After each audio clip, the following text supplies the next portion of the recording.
नमस्कार दोस्तों, कुंडलिनी क्लिनिक में आप सभी का स्वागत है। कुंडलिनी जागरण का अनुभव कैसा होता है? कुंडलिनी जागृत होने पर इस शरीर में, आपके जीवन में कैसा अनुभव होता है?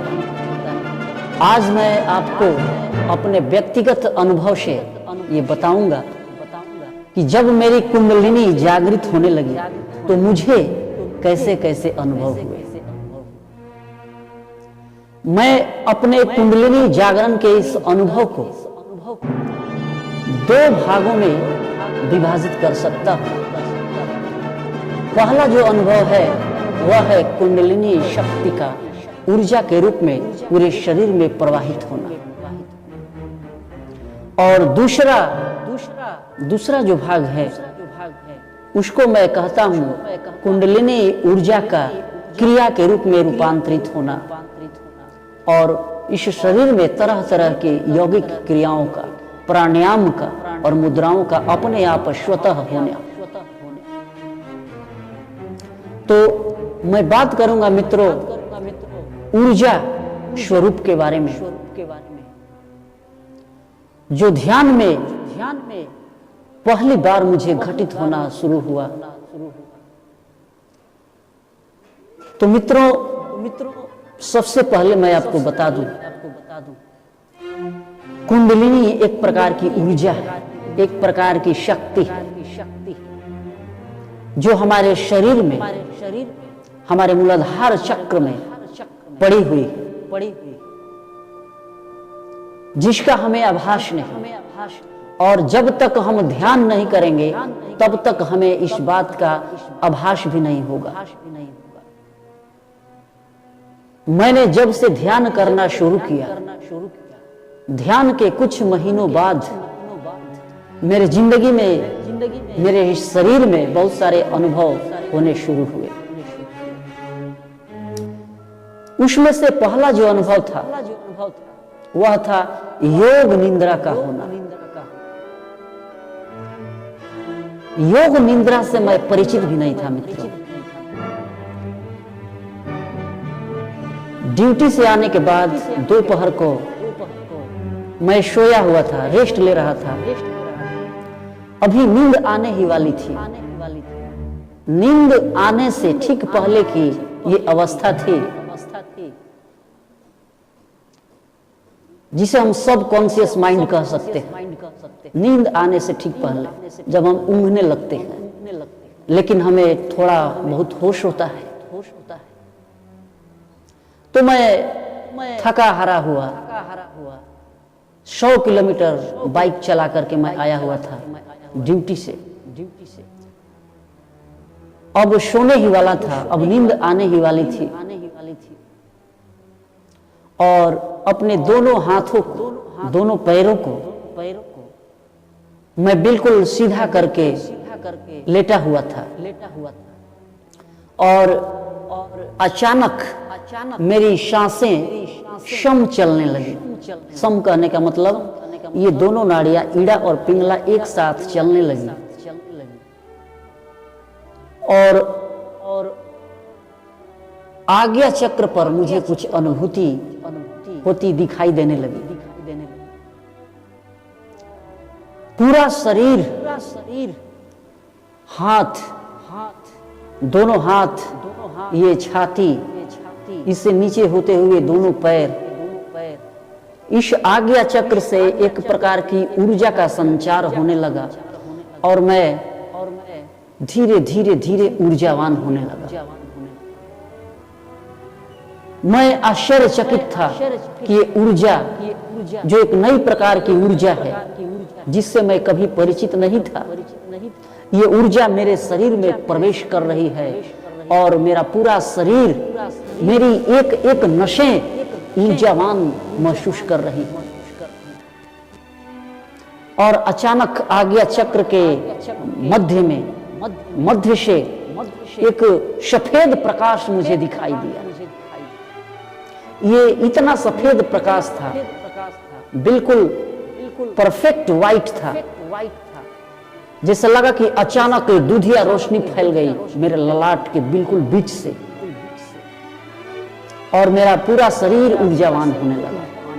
इतना ही नहीं मित्रों, मेरा ही चेहरा मेरे ही चेहरे के ऊपर बिल्कुल आईने की तरह दिखाई देने लगा। ये कुछ पल के लिए घटित हो, लेकिन यही पल मुझे रोमांचित करने लगे और मैं अपने आप को बताने से नहीं रोक पाया। अपने मित्रों को जब मैं शाम को टहलने निकलता तो इस बात की चर्चा करता कि जब मैं सोया हुआ था तो अचानक मेरे आज्ञा चक्र से सफेद प्रकाश निकला। मुझे अपना ही चेहरा आईने की तरह प्रतिबिंब की तरह दिखाई देने लगा और मेरा पूरा शरीर ऊर्जावान हो गया। जिस प्रकार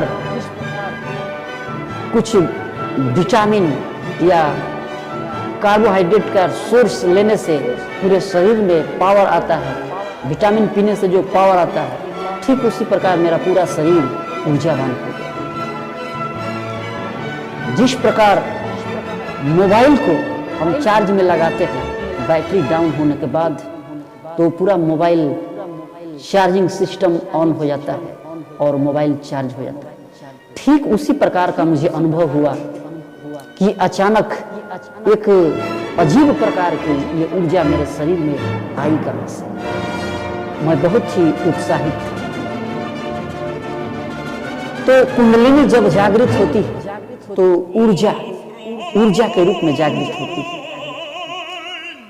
और साधक तरह तरह की ऊर्जा का, चेतना का अपने शरीर में अनुभव करता है। ध्यान तो मैं साधता ही था मित्रों, लेकिन ध्यान जल्दी मेरा लगता नहीं था। लेकिन कुछ महीनों के प्रयास से मैंने बारी बारी से अपने सातों चक्रों पर ध्यान लगाना शुरू किया और कुछ ही दिनों के प्रयास से मूलाधार चक्र पर जब मैंने अपने ध्यान को केंद्रित किया, आंखें बंद रखते हुए ध्यान की मुद्रा में जब मैंने मूलाधार चक्र पे अपने ध्यान को केंद्रित किया तो कुछ ही मिनटों में मूलाधार चक्र पर एक ऊर्जा की अनुभूति होने लगी और मूलाधार चक्र में जैसे पतला तार सा खिंचाव उत्पन्न होने लगा और मुझे अंदर ही अंदर महसूस हुआ कि मेरा मूलाधार चक्र में स्पंदन हो रहा है, खिंचाव महसूस हो रहा है। फिर मैंने मूलाधार चक्र से अपने ध्यान को स्वाधिष्ठान चक्र पर टिकाया और मैंने पाया कि ये वही मूलाधार चक्र की ऊर्जा धीरे धीरे स्वाधिष्ठान चक्र पर आ गई और स्वाधिष्ठान चक्र नाभि के, ये हमारा जो मूलाधार चक्र होता है उससे ठीक 3 अंगुल ऊपर स्वाधिष्ठान चक्र जहाँ पर है वहाँ पर खिंचाव महसूस होने लगा और मुझे अनुभव हुआ कि ये ऊर्जा की चेतना जो मुझे नीचे से अनुभव हो रही थी वो कुछ ऊपर उठ गई और ये उठ करके स्वाधिष्ठान चक्र पर चली गई और उस जगह पर मुझे खिंचाव महसूस होने लगा। फिर मैंने अपनी इस चेतना को ठीक इससे ऊपर मणिपुर चक्र पर केंद्रित किया और कुछ ही मिनटों में ये जो मूलाधार चक्र स्वाधिष्ठान चक्र से जो ऊर्जा ऊपर उठी थी ये मणिपुर चक्र में आकर के मेरे नाभि को बिल्कुल अंदर की तरफ ले गई और जैसे लगा कि अंदर की तरफ सिकुड़ खिंचाव महसूस होने लगा और कई मिनटों तक यह नाभि के पास इस ऊर्जा का संचरण होते रहा। ये ऊर्जा मेरे पेट में दौड़ती रही और खिंचाव होता रहा। पेट कभी सिकुड़ता कभी फैलता और जैसे लगता कि कोई पतला सा तार मेरे नाभि में मणिपुर चक्र में तनता हुआ महसूस हो रहा। उसके बाद मैंने मणिपुर चक्र से अपने ध्यान को अपने अनाहत चक्र पर टिकाया और ऐसा लगा जैसे सांसें भर करके कोई पहलवान अपने फेफड़े में सांस भरता है और उसकी छाती तन जाती है। ठीक उसी प्रकार ध्यान की मुद्रा में बैठे बैठे ही मेरे सीने में एक तनाव का, एक विस्तार का, फैलाव का अनुभव हुआ और जैसे लगा कि मेरा सीना चौड़ा हो गया और यही ऊर्जा का तार स्ट्रेच होते होते तनते तनते यहाँ अनाहत चक्र तक पहुंच गया। और इसके बाद मैंने अपने चेतना को विशुद्धि चक्र पर लगाया। विशुद्धि चक्र यहाँ कंठ के पास, तो यहाँ पर संवेदना होने लगी। यहाँ पर ऐसी संवेदना जैसे भिक्स लगाते हैं तो भिक्स की जो पनपनाहट होती है वो संवेदना यहाँ पर महसूस होने लगी और धीरे धीरे ये संवेदना यहाँ तक पहुंची। कई प्रकार की क्रियाएं होने लगी जो मैं आपको जब कुंडलिनी का जब क्रिया स्वरूप के बारे में बताऊंगा तो इन सारी क्रियाओं को मैं चर्चा करूंगा। अभी मैं ऊर्जा स्वरूप के ही बारे में आपको बता रहा हूं। तो ये ऊर्जा यहाँ तक पहुंची तो गले में जाकर के कंठ जीभ के पास एक क्रिया होने लगी जिसका चर्चा मैं बाद में करूंगा। और यही ऊर्जा ठीक जा करके ब्रह्मरंध्र जहाँ पिनियल ग्लैंड है आज्ञा चक्र के पास पहुंची और आज्ञा चक्र के पास पहुंचते ही पूरी तरह साक्षी भाव में मैं चला गया। विजुअलाइजेशन होने लगी और ऐसा अनुभव हुआ जैसे मानो कि मैं हूं ही नहीं, ये मेरा शरीर है ही नहीं। शून्यता का एहसास होना शुरू हुआ। साक्षी भाव में मैं पहुंची और यही ऊर्जा जब धीरे धीरे आज्ञा चक्र में गुदगुदी पैदा करते हुए ऊपर तालू में पहुंची तो तालू के पास सेंसेशन होने लगा, स्पंदन होने लगा और स्पष्ट महसूस हो रहा था कि यहाँ पर भी गुदगुदी हो रही है। तो इस तरह से मित्रों कुंडलिनी में ऊर्जा नीचे से ऊपर की तरफ उठती है और प्रत्येक चक्र को भेदते हुए ये ऊर्जा जो है ऊपर की तरफ बढ़ते चली जाती है और अंत में सहस्त्रार तक ये ऊर्जा पहुंचती है और यही ऊर्जा फिर एक चक्र बनाती है। फिर सहस्त्रार से आज्ञा चक्र से विशुद्धि चक्र, अनाहत चक्र, मणिपुर चक्र, स्वाधिष्ठान चक्र और स्वाधिष्ठान चक्र से फिर मूलाधार चक्र। कुंडलिनी जैसे जैसे जागृत होती जाती है ये चक्र बनाती है और ये ऊर्जा चक्र हमेशा साधक के शरीर में चलने लगता है और वो हमेशा ऊर्जावान महसूस होता है। ठीक उसी प्रकार जैसे जल विद्युत शक्ति केंद्र में वाटरफॉल जब होता है टरबाइन के ऊपर जल धारा प्रबल वेग से गिरती है तो ये गतिज ऊर्जा टरबाइन की मैकेनिकल एनर्जी में बदलती है और मैकेनिकल ऊर्जा विद्युत ऊर्जा में बदल जाती है। ठीक उसी प्रकार ये चक्र बन जाता है और आदमी अपनी ऊर्जा को परिवर्तित होते हुए महसूस करता है, अनुभूति करता है। ये जो आज्ञा चक्र में गुदगुदी होती है एक सुखद एहसास दिलाती है, शांतिपूर्ण सुखद आनंदमय स्थिति का अनुभव होता है जिसे सत्य चित आनंद भी कहा जाता है। और जब ऊर्जा आज्ञा चक्र में महसूस होने लगती है तो इंसान सभी प्रकार की चिंताओं से मुक्त हो जाता है। जिंदगी में लाख कार्य का बोझ हो, वर्कलोड हो, प्रेशर हो, इंसान उस कार्य को करने में रम जाता है। ठीक उसी प्रकार मेरे साथ हुआ। जिंदगी में तमाम प्रकार की समस्याएं थी, इतनी समस्याएं थी कि मैं आपको बता भी नहीं सकता। जिंदगी समस्याओं से, कष्टों से जूझ रही थी, पारिवारिक समस्याओं से, लेकिन ये आज्ञा चक्र पर जैसे ही इस ऊर्जा का संचार होना शुरू हुआ, सभी प्रकार की चिंताएं अपने आप स्वतः समाप्त होने लगी। मैं पूरे दिन ऊर्जावान महसूस करने लगा।